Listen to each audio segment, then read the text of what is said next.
It's Greg Jennings. Well, we know, come in studio to lie. So nice to have you here. I know, man. It feels like I haven't been here in a while. I know. You've been wearing sweaters in Minneapolis. For the record, I figured that Saints blown call thing would blow over in about 48 hours. We got lawsuits and billboards. And what do you make of the fact that New Orleans, they're trying to hijack the Super Bowl?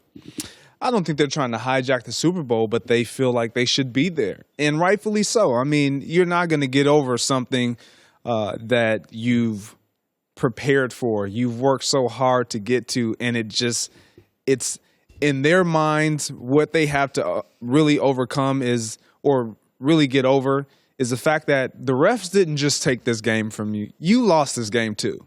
Like, you still had opportunities to win. You stopped them. You denied them the opportunity to go down and score or put up points. You still win. You didn't do that. This was not the final play of the game. This was not the final play of the game. So it's a team sport for a reason, and controversy is a part of sports. Were you with the Packers in 2009? Yes. Okay. Yes. Okay. So in 2009, the Saints got a call to beat your Packers, and it kickstarted their greatness. They were a joke before that. So what people are forgetting, what was the game? Well, no, we were playing in the wild card game against the Arizona Cardinals. And it was a shootout, 51-45. Arizona beat us in overtime. Yes, I remember that. It was Aaron Rodgers' first big playoff game. Yes, and he drops back. We got the ball in overtime to start the game, overtime. Had the opportunity to win the game. Aaron kind of threw a ball on the line drive. We had a play designed to get up on Antrell Rowe, who was playing the safety, and I beat him. He falls down, wide open. Aaron just threw the ball on the line. Excitement, whatever. Missed it. We have 2 more plays. Third down comes. He drops back, clearly gets grabbed in the face mask. Yep. And he gets strip sacked, picked up, ran in for a touchdown. We lose, and we're like, where's the flag? But at the end of the day, when we got on that plane and we went on the following year to win the Super Bowl, we didn't so much harp on. Now, we were disgusted at the lack of no call, but we knew we had missed so many opportunities in that game to where we could have beat that team being the Arizona Cardinals. And then they go down to New Orleans and get blown out, which even gave us more reasons. That's why we should have been down there. Yeah, and I think your point is, if you go back to the Saints game, they had the ball in the red zone twice in the first quarter and settled for field goals. Yes. The game could have been 14-0, and it would have been over. This is just the way life works. And I've said this for years. People in America, forget football. You got to blame the president, your more successful brother, your parents, your boss. If people fail, nobody ever looks in the mirror. Mirrors still work in America. Nobody wants to look at them. And that's the reality with the Saints is you butchered red zones, 2 of them early. You got a couple officiating breaks. This game was yours. You got the ball in overtime first where you were facing a gassed Rams defense, and you threw a pick. Yep. It's the way it works. Okay, so I was saying this. If you look at the Golden State Warriors, the West has gotten increasingly dysfunctional since their dynasty started. Daryl Morey's one of the best GMs in all of sports in Houston, trades for Carmelo or acquires Carmelo. And you're like, the hell are you doing? Why? Because the Warriors. To beat the Warriors. Reportedly, Luke Walton's on his way out of the Lakers. Another coach? Why? Because they don't feel like they're close to the Warriors. Lob City was wildly fun in Clipperland for years. They blew that puppy up. Why? Weren't getting close enough to the Warriors. Is that great teams create dysfunction. Nick Saban is why LSU and Georgia and Florida and Tennessee keep running through coaches. If Nick Saban wasn't there, they would have kept Les Miles. Yes. He got fired because he couldn't beat Nick Saban. Yes. He was winning 10 games a year. Yep. So I'm saying with the Patriots is we have this feeling the Bills, the Jets, the Dolphins are just dysfunctional messes. But in the last 18 years, if you take out their games against New England, they're 500 teams. The Patriots have made them look utterly dysfunctional. Listen, I'm not saying the Jets are highly functional, but they've been to 2 AFC championships in the last 12 years. And the Dolphins are always about 8-8. They're not Cleveland. They're not Tampa. So I think the Patriots deserve credit for creating a lot of the mayhem. To your point, these teams in the AFC East, when they're not playing against New England Patriots, they're hard teams to beat.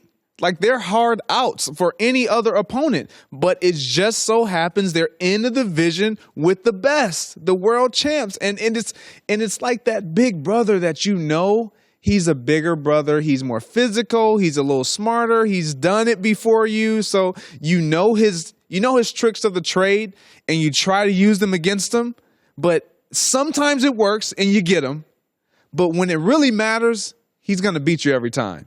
And that's the New England Patriots to the AFC East. But to everyone else, they're a formidable opponent.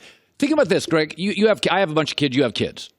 Is that and I tell my wife this. We have these discussions that I am not kids really after about 12 years old, and certainly at 16 when they can drive.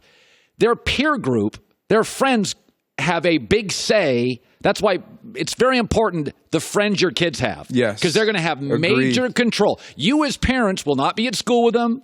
You'll not be at the cool parties with them. By about 16 years old, their peer group controls more of their thoughts than mom and dad. They have a ton of influence. So that's why you got to keep your eye on who your kids are friends with. And it's funny. And I've said this before. There's no way that all of your kids shouldn't be great. You're a good dad. You've got the good economy. You're just a wonderful family man. Same with my kids. But kids watch brothers, watch sisters, get insecure, get overconfident. And that proximity to their brothers and sisters, to your point, can play with you psychologically. There's the middle kid syndrome. And so you are in a division family. The Bengals, Browns, Ravens, Steelers are a family. They don't even, when you prepare for a game, you know exactly what they're going to run. And I think the Patriots, to your point, get in the head. They do. They do. And quite honestly, they get in the head of all of the National Football League. I've been on the opposite side in being in the National Football Conference versus the American Football Conference. There's one team across the conference that if you have them on your schedule, no matter where you have them, okay, man, because everybody does this. You get the schedule comes out, and you look at the schedule and you start saying, okay, that's a win. Oh, that's going to be a tough one. That might be a loss. Patriots on everybody's schedule is typically, no one wants to say that's a loss, but most people are going to say that's possibly a loss. For the record, in your time in Green Bay, you were the Patriots of the NFC.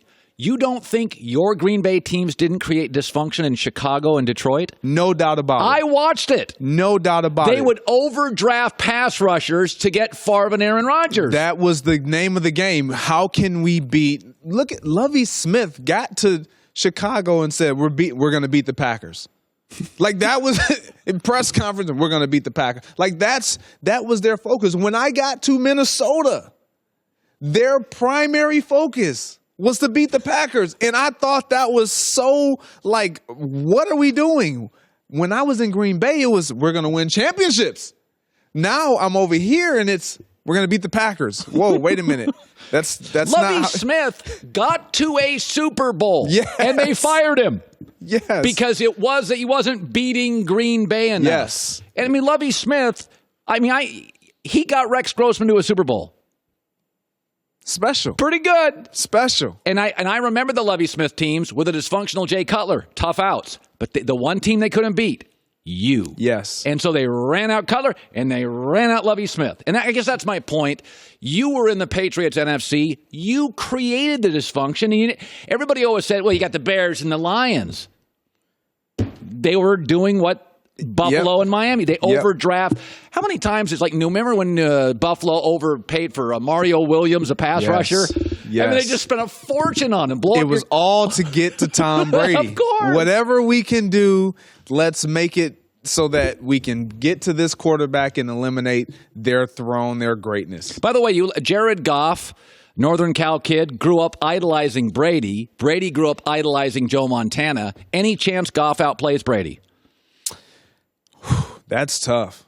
I'm gonna say no because of the longevity of Tom Brady and what he's been able to experience and Joy, you made a good point. Brady's not going anywhere. He's not going to retire until he says, nope, I'm going to retire. Yeah.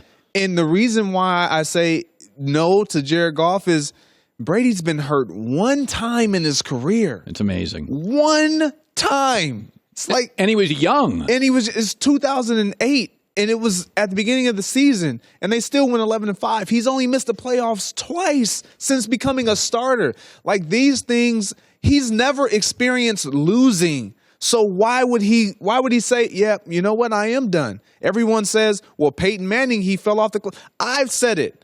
Peyton Manning fell off the cliff. Well, Peyton Manning had a severe injury that no one thought he would be able to come back from. In Denver, he could not feel, if the weather was under 40 degrees, Peyton Manning couldn't feel 2 fingers on his throwing hand. Like, that's a serious issue for a quarterback. Yeah. Tom Brady has never had to experience any of that. And one last thing, he doesn't have that guy in his quarterback room that the organization is looking at saying, this is our Steve Young. This is our Aaron Rodgers.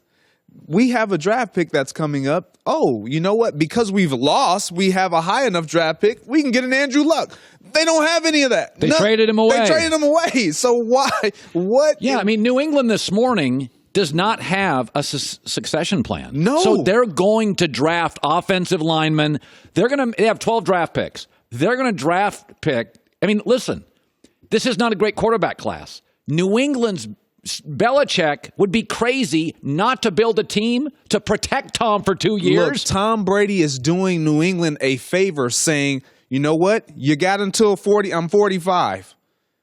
And then you have time to think about your future after me. Up until 45, I'm your guy.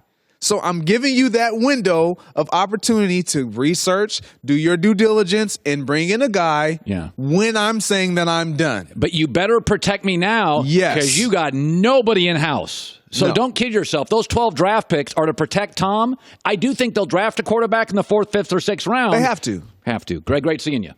Hi, everybody. Thanks for watching. Subscribe here to get the latest from the show. Also, be sure to check out more of the best clips from The Herd or go watch a few segments from other shows on FS1.